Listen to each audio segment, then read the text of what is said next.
Ja som tu už bol niekoľkokrát počas kontrolných dní a keď človek sem príde do takéhoto hotového stavu, tak to zanechá obrovský dojem. Naozaj blahoželám nielen Trnavčanom, ale blahoželám slovenskému futbalu, pretože bude sviatok chodiť na futbalové zápasy do takéhoto prostredia.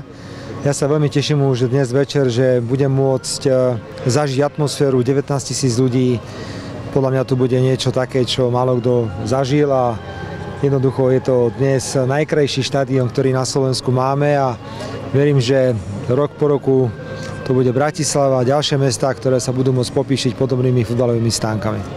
Keď ste spomenuli tú Bratislavu, kedy vidíte, v akom horizonte asi?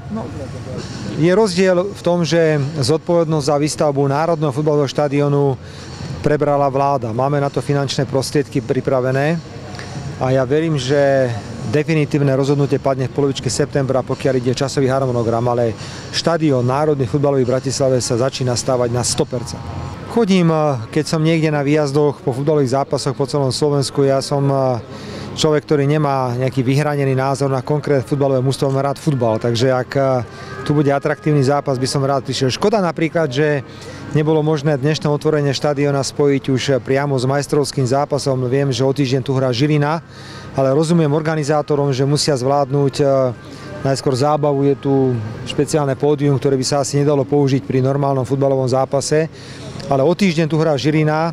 Nevylučujem, že sa prídem pozrieť, lebo to bude naozaj fantastická atmosféra. Ďakujem pekne, všetko dobré, dovidenia, majte sa.